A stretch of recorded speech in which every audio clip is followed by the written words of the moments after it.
Happy Pride Month, everyone! I am super excited for this week's episode because we are going to be talking about my favorite little gay primate, bonobos.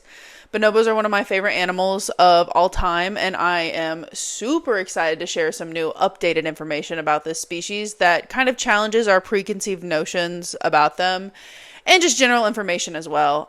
So let's get into it. Let's talk about bonobos. Now, bonobos or Panpaniscus are an endangered great ape that live in the Democratic Republic of the Congo. And if you're saying to yourself, Lindsay, that's a chimpanzee, you'd be wrong, unfortunately. And yes, they do look very similar, but they have some very distinct differences. Pan troglodytes, or the common chimpanzee, are much stockier, and on average, they are bigger in size. And the babies actually have tan faces that get darker as they get older.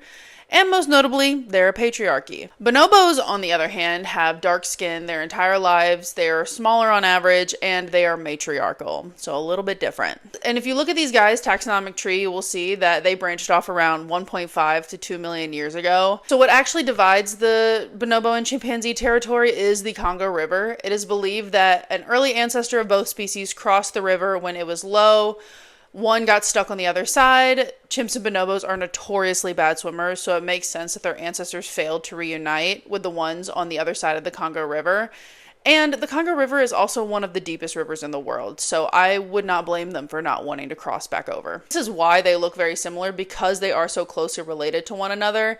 For a long time, scientists actually believed that bonobos were a subspecies of chimpanzees, and you might see them being referred to as pygmy chimpanzees, which is no longer scientifically accurate. They are their own species. Like I said earlier, chimps are patriarchal and bonobos are matriarchal. Many scientists believe that this is because of their ranges and their territories. Bonobos have no other overlapping great apes. They live in dense, rich forests that provide everything they would need to survive.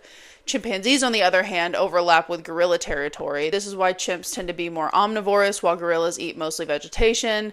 This existence of competition could also indicate why males tend to be the more dominating sex in chimpanzees. More competition, more need for territory, and less availability of resources leads them to be patriarchal. Bonobos are a lot more welcoming to their neighboring groups. They are frugivorous. They rarely require meat for sustenance. This lack of competition and need for territory is why some scientists believe that they are matriarchal. Now, why does this all matter?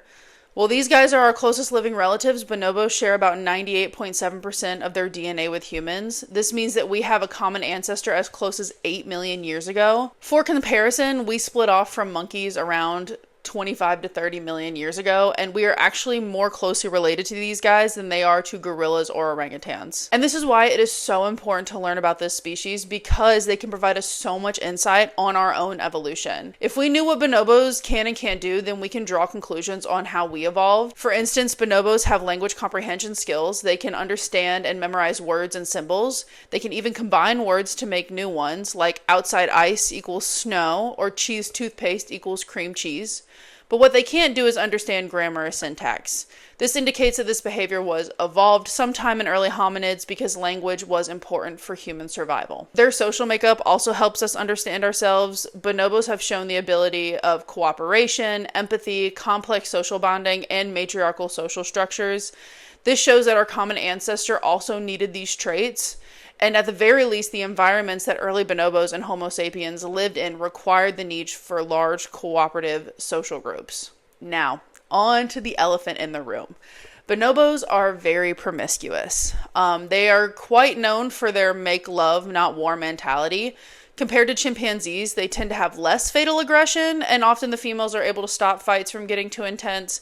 However, there has been some recent research suggests that bonobo males are actually more frequently aggressive than male chimpanzees.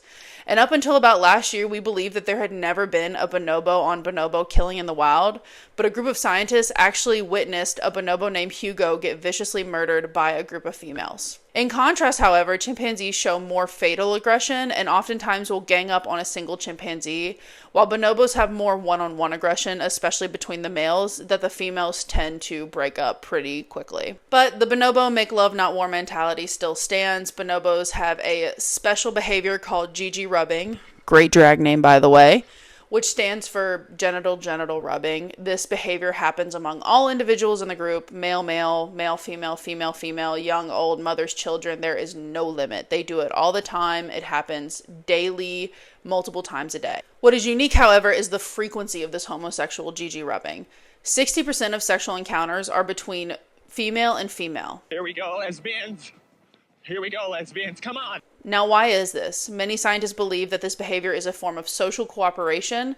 Similar to a handshake or a hug in human behavior, this is an intimate behavior that can also show dominance and where a bonobo stands in the hierarchy. Some research has actually suggested that bonobos who rub with higher ranking members of the group will actually vocalize louder than with the lower ranking members to show that they are having a better time with the higher ranking members. This behavior is vital to their social cooperation and their species, but they actually aren't the only ones.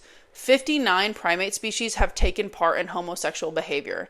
And although scientists cannot explain why most of these animals perform gay behavior, that doesn't mean it's not natural. It happens naturally in all these species, including humans. So this Pride Month, make sure to be like your fellow bonobo and make love, not war.